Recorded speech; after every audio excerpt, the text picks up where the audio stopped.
Hello, let's talk about electroplating 3D prints. The first thing you'll want to do is attach it to a copper wire before painting. This is to make the electroplating process go smoother.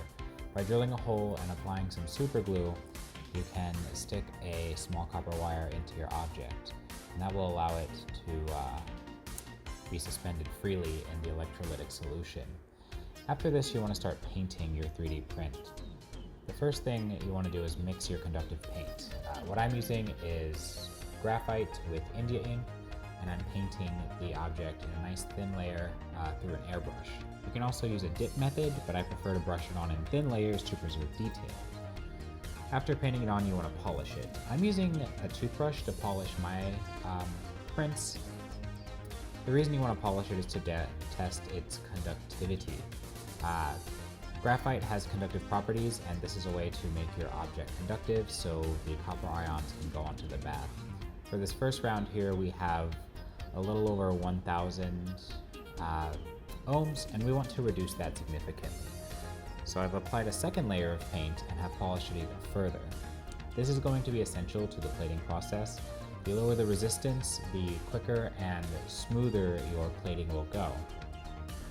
So here I'm testing my conductivity again, and I should have a lower number. Here we've got about 160 to about 200 to 300 ohms. That's pretty good.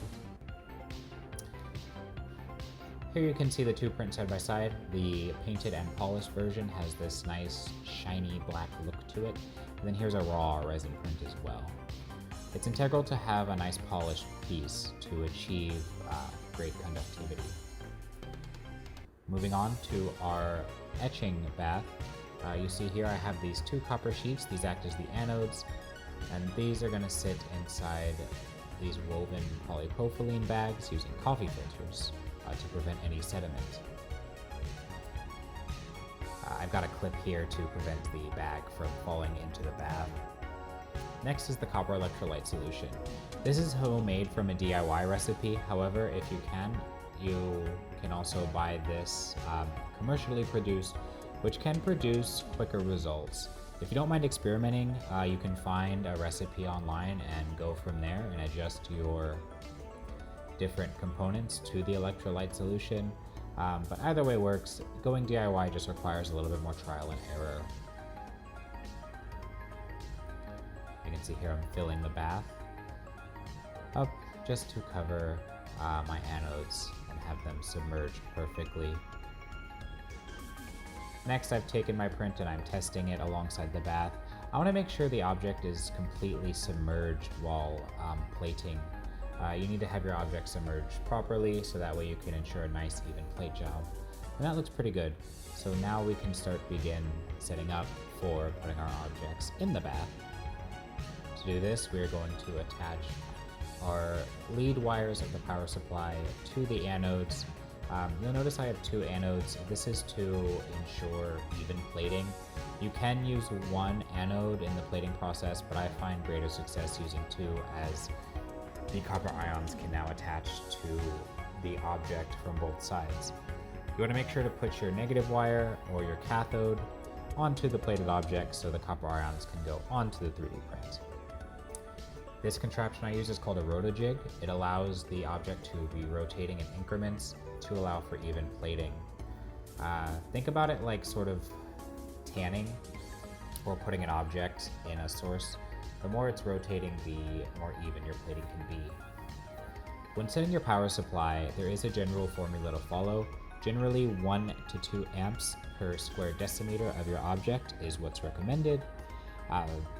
For some objects, I will start with a lower amperage and then slowly work my way up to that 1 to 2 amp window. To test this, I put my 3D object into 3D software and calculate the volume. But there are some handmade tips you can use, such as weighing paper as well and doing some math. Here you can see I'm adjusting my power supply slightly and making sure to not overload too much voltage onto my object.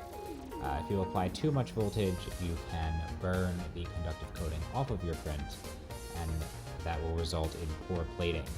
Here you can see we're getting to that point, or that 1 amp per square decimeter level. After about 10 minutes, this is the result that I have. And then after about 45 minutes to an hour, this is the current plating result. And you can see this is a bit of a slow process. Here it's been about an hour and a half, and it's looking nice and shiny. And then finally, after about 16 hours, I shut the power supply off and I take the object out. And here you can see it's got that nice copper shine to it. After this, the plate is dipped in distilled water and degreased, and this is the result that we have. It's quite nice, quite beautiful looking.